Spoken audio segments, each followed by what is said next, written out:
ഞങ്ങൾ കുറച്ച് മാസങ്ങൾക്ക് മുമ്പ് തന്നെ ഏതാണ്ട് ഒരു 3-4 മാസം മുമ്പ് തന്നെ ഒരു ദീർഘമായ യാത്രയ്ക്ക് തയ്യാറെടുത്തു. കാരണം എൻ്റെ അനുജൻ്റെ മകൻ ഹാറൂൺ കബീർ ഇവിടെ അമേരിക്കയിൽ ഒറിഗോൺ സ്റ്റേറ്റിൽ പോർട്ട്ലാൻഡ് അവിടെയാണ് വർക്ക് ചെയ്യുന്നത്. നല്ല പൊസിഷനിലാണ് അവൻ. അപ്പോൾ അവനെ ഒന്ന് കാണണം, ഇവിടെ വന്ന് ഇവിടെയൊക്കെ ഒന്ന് വിസിറ്റ് ചെയ്യണം. പല സ്ഥലങ്ങൾ കാണാനുണ്ട്, ഇവിടെ ഒരുപാട് കാഴ്ചകൾ കാണാനുള്ളതാണ്. അപ്പോൾ ഒരു സ്ഥിരം സഞ്ചാരി എന്നുള്ള നിലയ്ക്ക് ഞാനൊരു തീരുമാനം എടുത്തു, ഇങ്ങോട്ടൊന്ന് വരണം എന്ന്.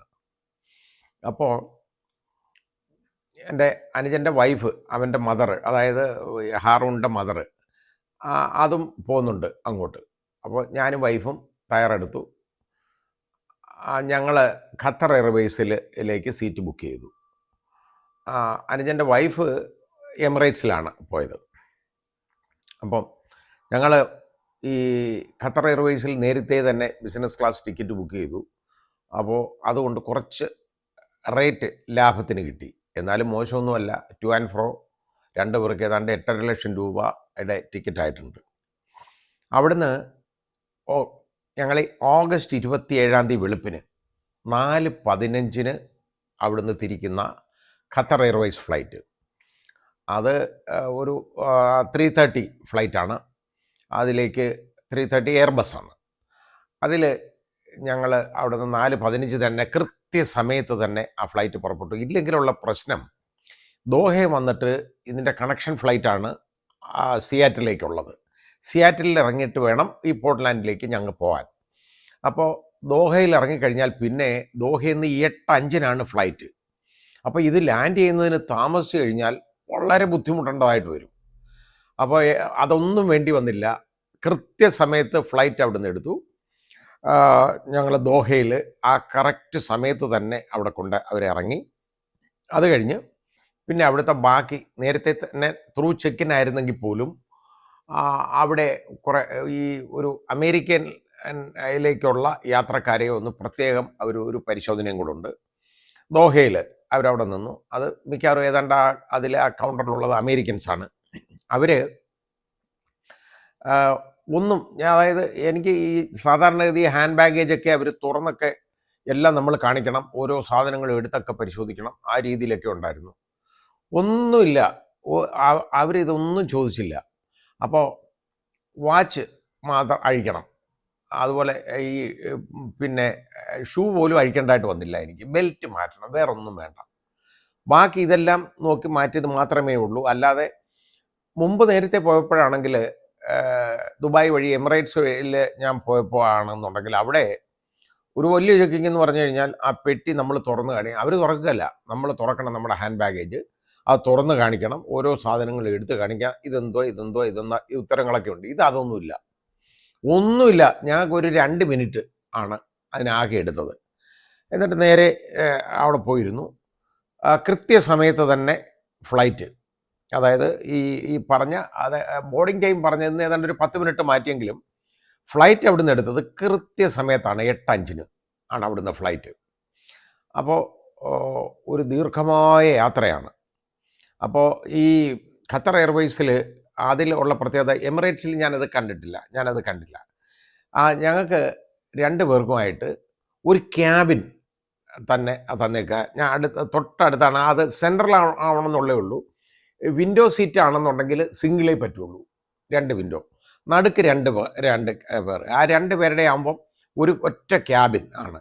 അതിന് 2 സൈഡിൽ നിന്നും അടയ്ക്കാം, വാതിലടയ്ക്കാം നമുക്ക്. അത്ര പ്രൈവസിയാണ്, വളരെ സൗകര്യമാണ്. നീണ്ട് നിവർന്ന് കിടന്ന് ഉറങ്ങത്തക്കോണമുള്ള നല്ല ഫ്ലാറ്റ് ബെഡ്. ആ ഫ്ലാറ്റ് ബെഡ് വേണം, കാരണം അതിൻ്റെ തലേന്നും ഒക്കെ ഉറക്കം വളരെ കുറവായിരുന്നു. തലേന്ന് ഉറങ്ങിയില്ല എന്ന് പറഞ്ഞാൽ വീട്ടിൽ നിന്ന് 12 മണി കഴിഞ്ഞപ്പോൾ ഇറങ്ങി. പിന്നെ അവിടെ ലോഞ്ചിലിരുന്നു. അവിടെ നിന്നാണ് ആഹാരമൊക്കെ കൊച്ചിയിൽ നിന്ന് കഴിച്ചത്, ലോഞ്ചിൽ നിന്ന്.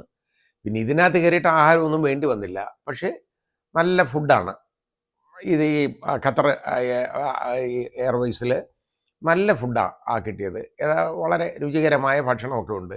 പിന്നെ ആ ഭക്ഷണമൊന്നും നമുക്ക് ഒരുപാടൊന്നും ആവശ്യം വരികയില്ല. അങ്ങനെ യാത്ര അങ്ങനെ ആയിരുന്നു. കിടന്നു. പക്ഷേ എനിക്ക് ഈ ഫ്ലൈറ്റിലൊക്കെ കിടന്നാലൊന്നും എനിക്ക് ഉറക്കമൊന്നും വരാൻ പറ്റില്ല.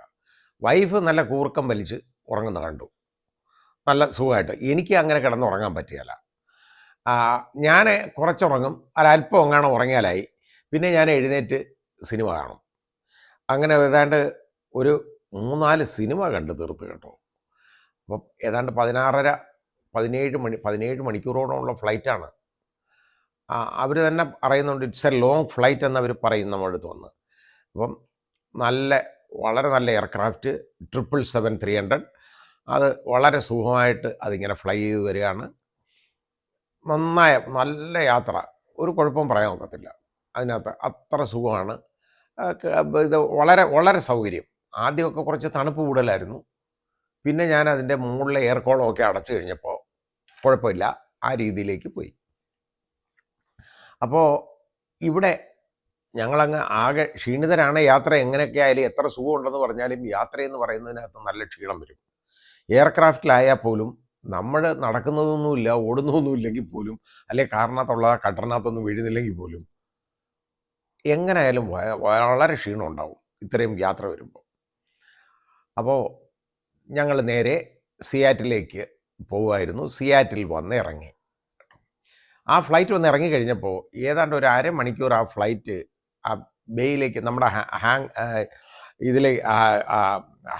ഇതിലേക്ക് കൊണ്ടുവരാനായിട്ട് ഒരുപാട് സമയമെടുത്തു. ഏതാണ്ട് ഒരു അരമണിക്കൂർ വെളിയിൽ കിടക്കേണ്ടതായിട്ട് വന്നു. അപ്പോൾ ക്യാപ്റ്റൻ അനൗൺസ് ചെയ്ത് പറഞ്ഞു മറ്റൊരു വിമാനം അവിടെ കിടക്കുകയാണ്, ബിയോണ്ട് അവർ കൺട്രോൾ, അത് മൂവ് ചെയ്യാതെ നമുക്കിനി അങ്ങോട്ട് കയറാൻ പറ്റുകയില്ല. കാരണം ഇവർക്ക് അലോട്ട് ചെയ്തേക്കുന്ന സ്പേസിൽ വേറൊരു ഫ്ലൈറ്റ് ഡിലേഡ് ആയിട്ട് അവിടെ കിടക്കുകയാണ്, അവിടെ പോകുമെന്ന് പറഞ്ഞു. ഏതായാലും അരമണിക്കൂർ കഴിഞ്ഞപ്പോൾ ഫ്ലൈറ്റ് വീണ്ടും നീങ്ങി ഞങ്ങളെ ഹാങ്ങറുകൾ കൊണ്ട് അവിടെ ആക്കി.